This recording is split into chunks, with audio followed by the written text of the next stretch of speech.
Come on.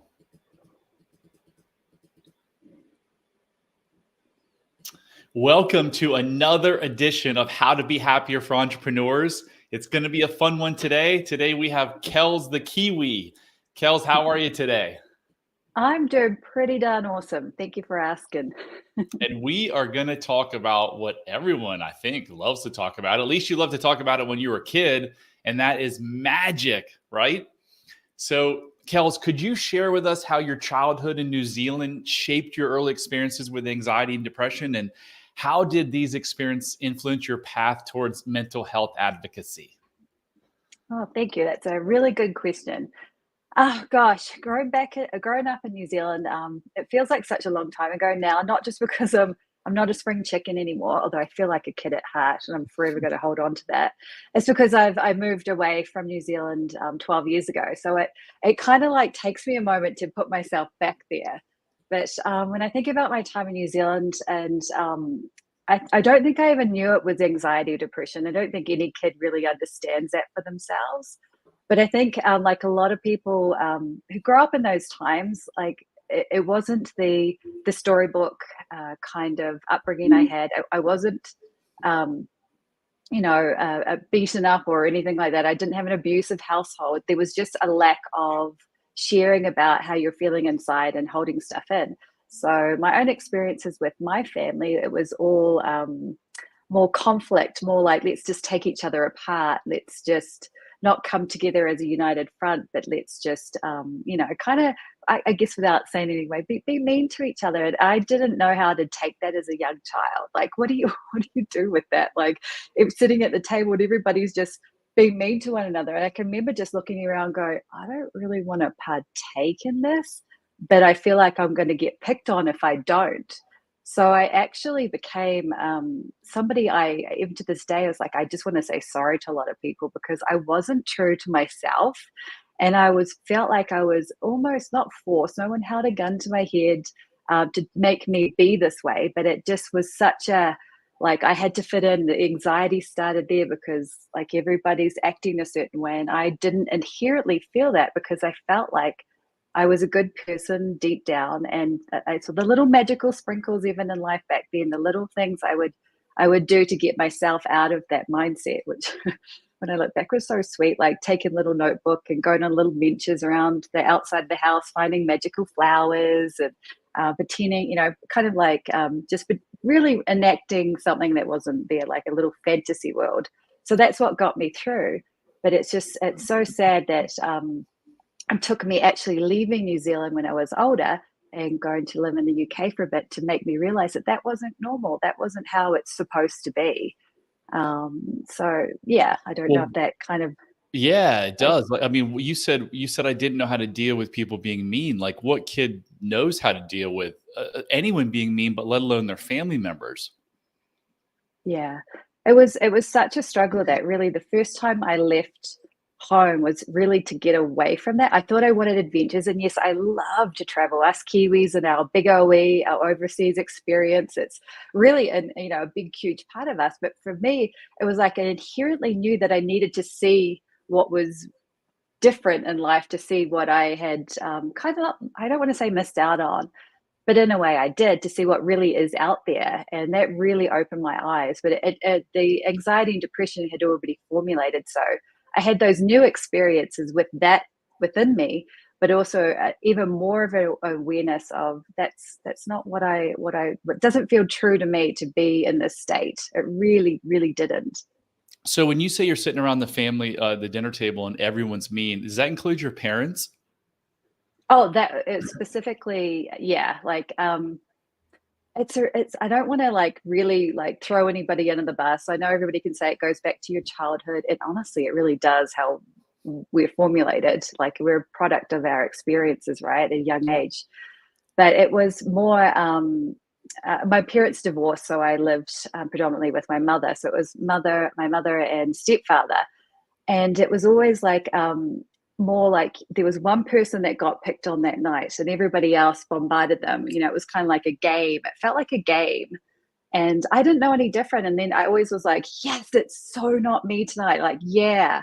pick on my brother, or when older, like have a big gap between my brother and sister, pick on my sister, and then when it was my turn, I just shut down. Like I would kind of try and like stand up for myself, but really had no knowledge of what to do. And then that, obviously affected my self-worth. Like don't speak up became my norm. Like, and now to Wow. be on this podcast, Brad, like I have a voice. Yay.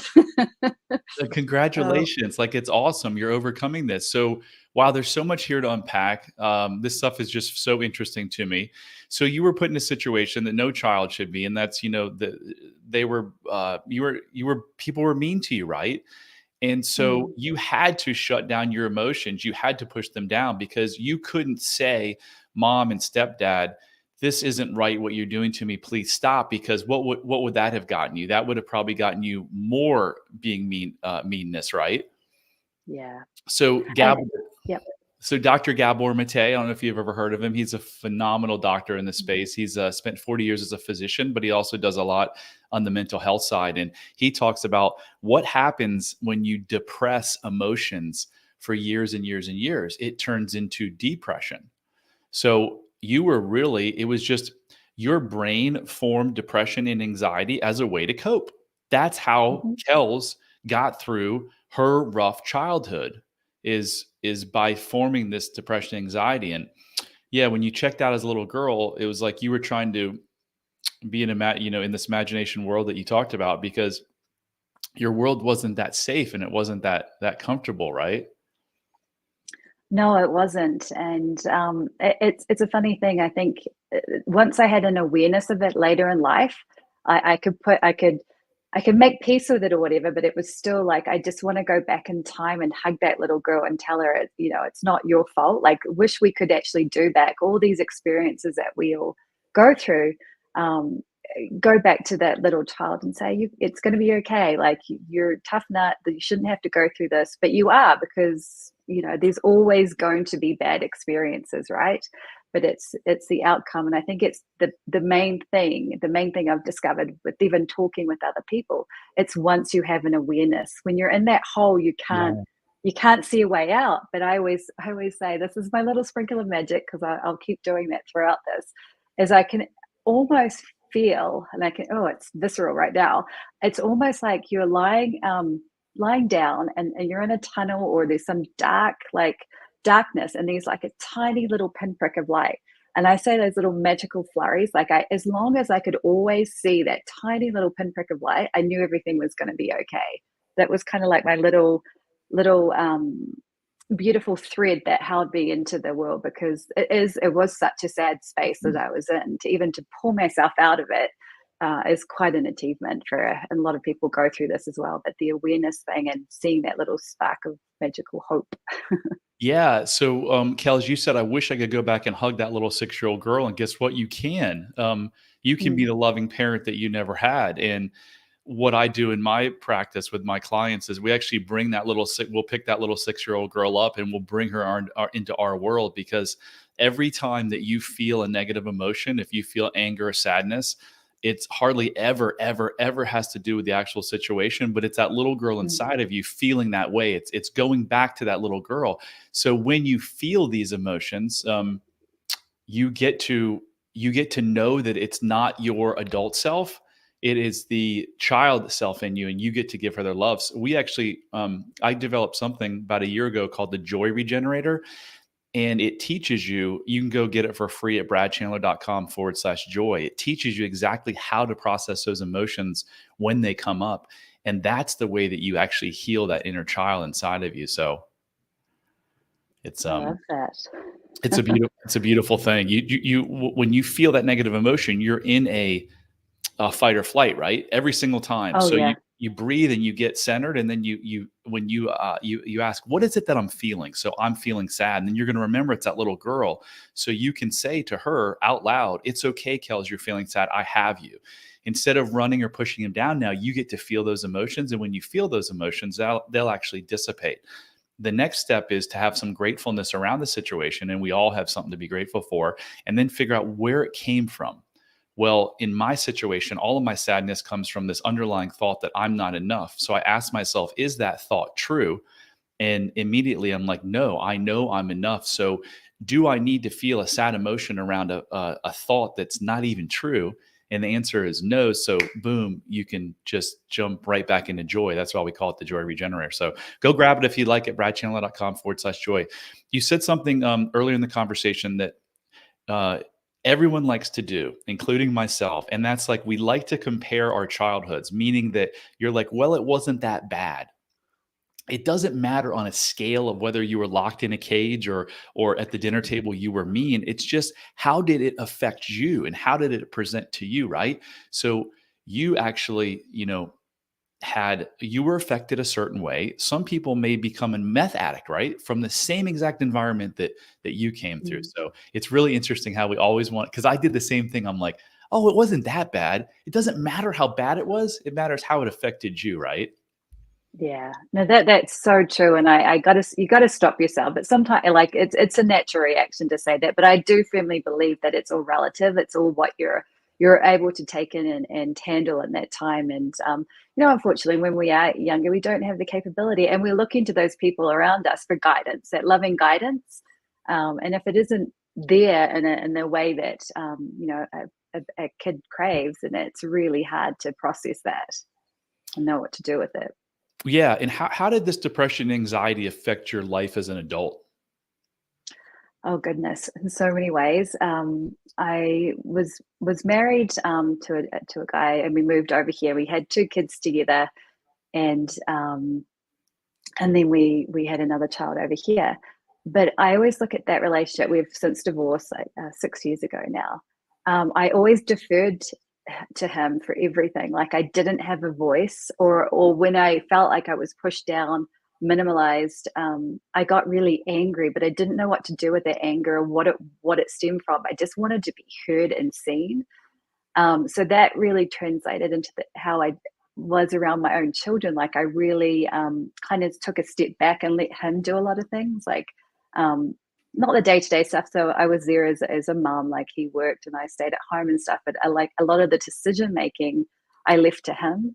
And it kind of I just lost myself. So I was still like that little child at the dinner table going, what the hell do I do? What do I say? Like, and would go, look, like, literally in a conversation, if you and I were out and I was with that husband then, I would have looked to him how to answer our question. It was so ridiculous, but that was the state that I was in, that I couldn't even talk easily on my own. It was that bad. And the only way I stopped that is, it's a really crazy thing, and it's the only thing that I can think, really, if I try and dissect it, if there's even a way to, is when my dad died. When my dad died, it was like um, the walls came down, or like the mist parted and you could see clearly. Like, Wow. it was such a sudden shock to me, because he was like, I guess I was a daddy's girl or something. Like, I didn't have the same relationship with him that I did with my mother. Um, and so when I lost that, I kind of had to, whatever was in there that needed to be strong, needed to rise to the surface, needed to be heard, was fully awakened. Like, my dad passing was a blessing to me in a way. Like, it's such a weird thing to say, but I feel it so strongly that I'm okay saying that. Like, I'm grateful not to have lost my dad, but to have had that experience ignite something in myself. I think it was an incredible thing, and that changed the course of my life. Really did. So you've used a couple words that I'm going to ask if we can reframe those words. So you use the Mm. word weird and you use the Yeah. word ridiculous. And when you Mm. said both of those words, the word that comes to my mind is interesting. So Mm. weird and ridiculous is judging you, and there's nothing to judge, because you looking to your ex-husband to answer a question is not ridiculous. It was you just trying to survive, right? Because you were that little girl.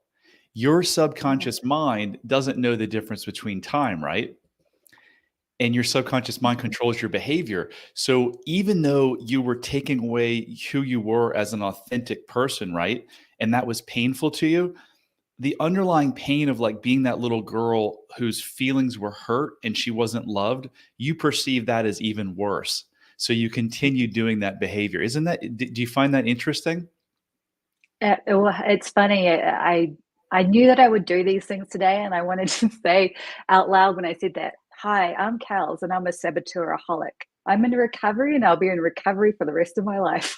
Because I tend to do that, but inherently, I know that that was the only way I could be.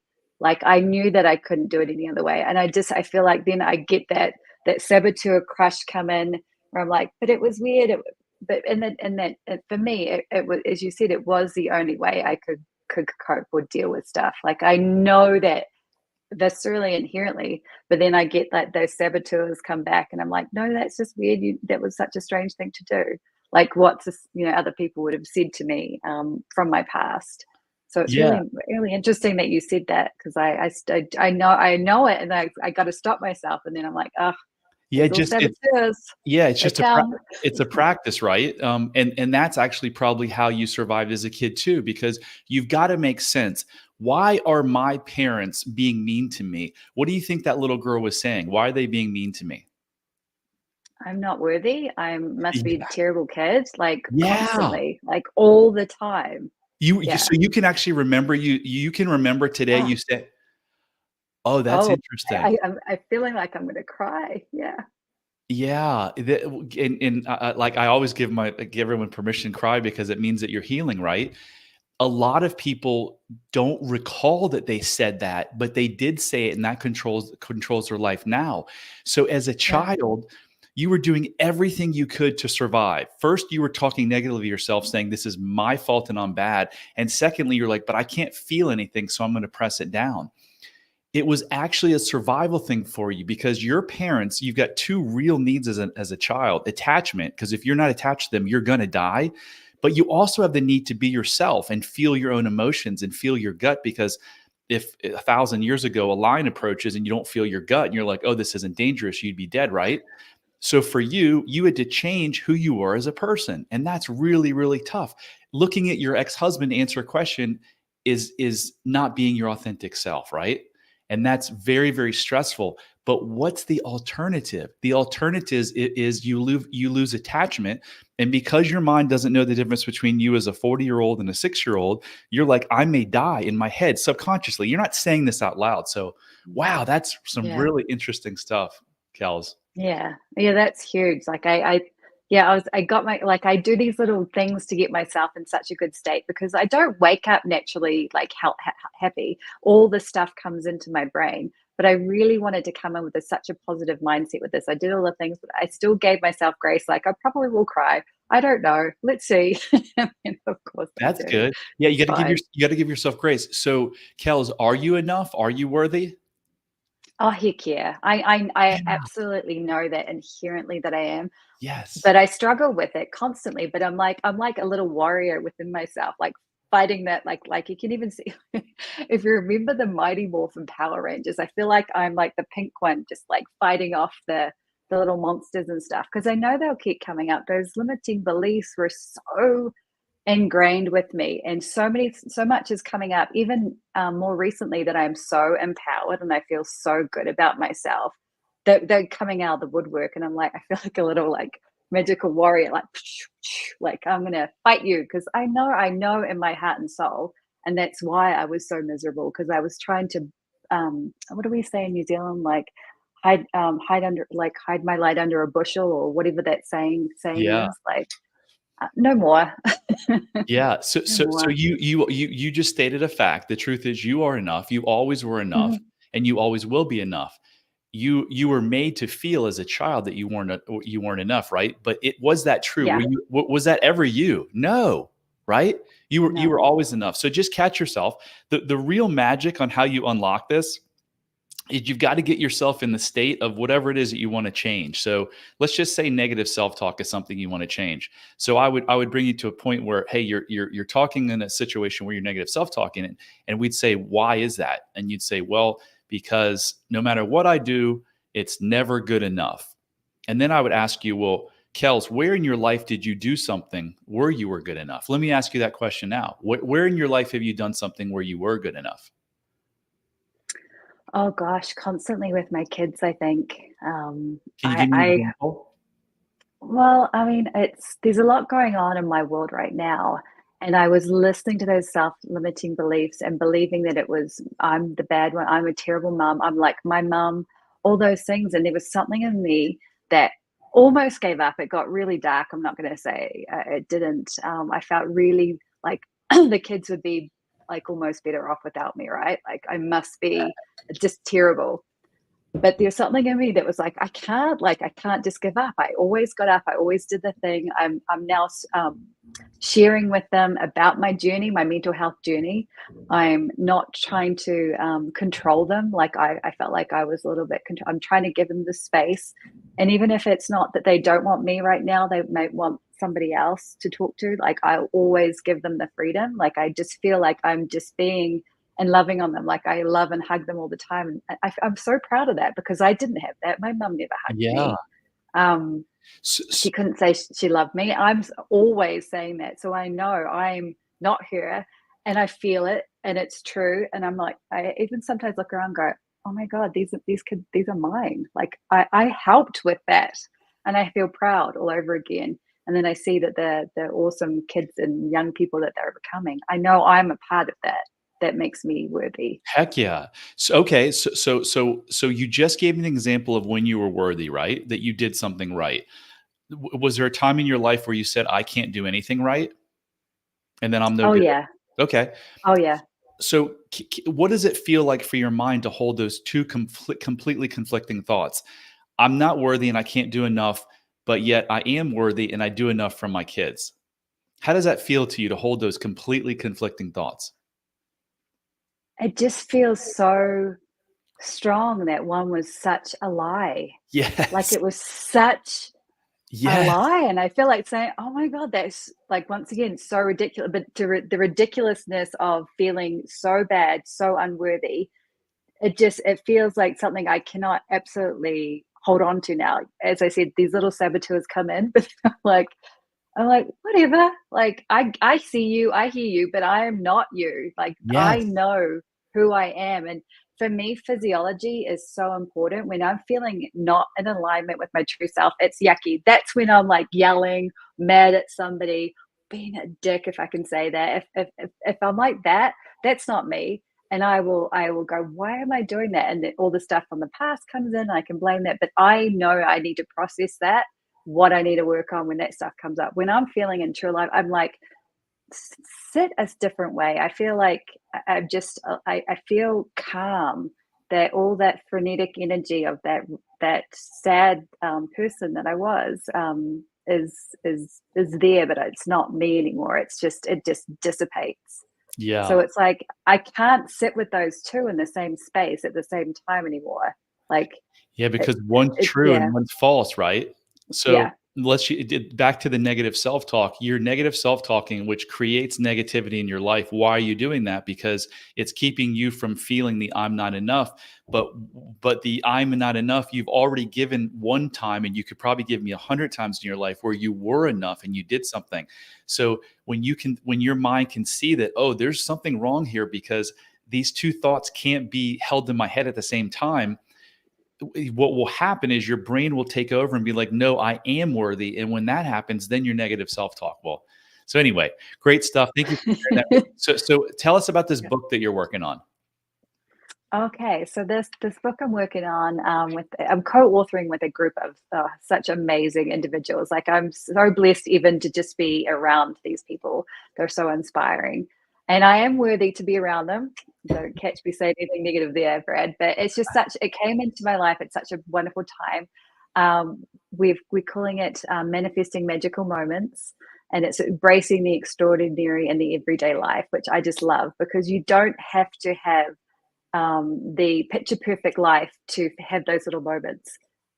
So this book that I'm co-authoring, I'm starting to write. Like we've got a due date, and I can't actually remember off the top of my head the due date. It's the summer solstice, whatever that date that is. It's just out of my head. But summer solstice. So there you go. And So I'm that's working on June or July, right? yeah, Okay. yes, one of those. Yes, I don't know. But it's just about those little moments that I've experienced magic, and they aren't like, even writing this book, as amazing it is, it's a little pieces that I can see throughout my life that have been those wonderful magical moments that I feel like I've manifested because I was at, in the dark, seeing that tiny little fragment of light, holding on such hope and such like positivity, even in amongst the darkness, that these little things pop up. And from me manifesting like this home that I'm in now, like I had no money and I bought a house, like, I don't know, to just noticing when my daughter, who wasn't speaking to me for a little bit, like suddenly was like lying next to me, grabbed my hand, oh, I've got chills, and Oh, putting a head on my shoulder. Those are magical moments, like heck huge and smaller.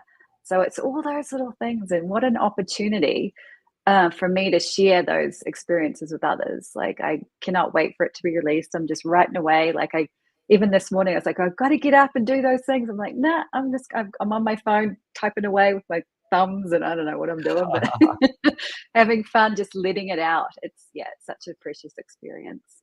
That's awesome. Yeah, everything in your life, Kels, that you may feel regretful for or feel bad, I wasn't, whatever it is, like none of this stuff is your fault. And I'm speaking to the entire audience, whether you drink too much, eat too much, you have depression, anxiety, it's not your fault. It's just your mind trying to protect you from what it perceives as worse. So I think you've done a phenomenal job. You're this is a lifelong journey, right?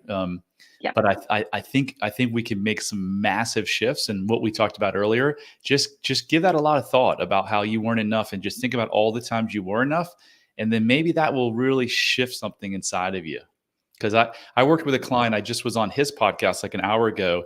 He came to me and he said, Brad, all I want from you is if I can turn the negative self-talk from a 0 to 10 scale, from 11 to an 8. He goes, that's all. He is like, it'd be worth the money I pay you. And here we are a year later. And I just asked him again an hour ago. I said, where are you at on that scale? He says a 0. He goes, I never talk negatively to myself. And it's the same thing. We just went back and we figured out where in his childhood did he have these stressful times where, control was taken from him, and what was the meaning, right? You know this, like you consciously know, you said, my parents must be mean because I'm no good, I'm not worthy. But we know that's not true. That was your parents' issue from how they were raised and how their parents were raised, right? So great stuff. So as we close here, Kelz, you also do Reiki. You're a Reiki Master Teacher. Can you tell us a little bit about that? Oh goodness, I love that. And that once again came, was sparked when my dad passed away. I kept getting all these recurring conversations or seeing things about Reiki. I didn't even know what Reiki was back then. Like, I was like, I don't know what Reiki is. It's the most beautiful thing. It's just life force energy that, as a Reiki Master Teacher, I am the conduit to, give out to others and to myself. So it was just this great way, like it feels like magic. Like I hold some magic in my hands or in my thought. You can do Reiki through your eyes. There's all sorts of ways, but it's just like, of course I was going to find Reiki, or Reiki was going to find me. I've always believed in the magic of life. So when that came to me, and I had the opportunity to learn it from a wonderful lady, Denise, and I learned it really quickly. I did level 1, level 2, and level 3 really fast. Like, she was like, whoa, okay, do you want to take a moment? I was like, why? I'm ready for this. And as soon as I gave Reiki to my very first person, I just thought, this is just so beautiful. This is how I can give back without like, really like, what am I good at? What am I, like, all those negative things, like I'm not good at anything. I can do Reiki, and I never once had a disbelief in myself of my ability, because I knew it was like a higher thing, like life force energy, right? Like, I didn't make it, but I can be a beautiful conduit for it. So I've brought that into my life, and yes, for a period of time I blocked it, but it's back, and my kids are wanting it again. Like, my daughter the other day said, Mum, can you give me Reiki on her shoulder? I was like, oh, yes, I will. I was so friggin' excited. I can't even explain it. And I even taught my girls to level 1 Reiki when they were just little, and I'd love to embrace that more with more kids. But that was this really special thing. So it's healing from a distance, right? Yeah. Well, no, you can do in-person Reiki, but I've actually chosen to channel it more distance Reiki, so I can reach a wider community. Love I'm it. actually giving Reiki to a lot of people in New Zealand at the moment, which is my homeland, and not all of them are Kiwi. Some of the funny thing is, some Americans who live over there have come to me, and I'm an American. I love the universe for that. It's kind of funny. But yeah, just to be back and doing that, I've got my Facebook group up again. It kind of been dormant for a while, and it's just like, more people are coming, like asking about it. It's just such a beautiful healing energy that I needed from myself. Like I needed to top myself up with gas, and Reiki is just such a beautiful way to be able to do that. So I'm Love really it. 10 years ago, I thought that was such like woo-woo stuff. And now I completely believe, and I believe we're all energy and that we're all connected, even from around the world, we're still all connected. Yeah. Not everyone knows these self-limiting beliefs like you did. Like you can recall that you had as a child, these thoughts around, I'm not good enough. If you're sitting here and you're wondering if you have these, you can figure out in a 3-minute quiz. It's only 12 questions. Go to bradchandler.com/quiz, take the self-love quiz and see where you stand, because all change begins with awareness. And if you don't have an awareness of what's driving you, there's no way you're going to change it. So Kelz, how can people reach you if they want to connect with you? Well, you can reach me on Facebook. I'm Kelz Morris-Dale. And you could also look for my Soul Hug Reiki Facebook group. I am on Instagram, but it's easier just to find me on Facebook. And that's kelly.morrison.374, right? Yeah, I know. I'm very confusing. I call myself Kelz a Kiwi, Kelz Morris-Dale, Kelly Morrison. You'll find me. The lady with many names. So we'll put it in the show notes as well. Kelz, thanks for coming on. And as I wrap up here, I just wanted to share that we are, I'm on a mission to reach 1 million people, help them transform their lives. So I need your help. So please, if you like this show, please rate it, review it, send it to your friend, whatever you can do to help promote it. And until next time, love heals all.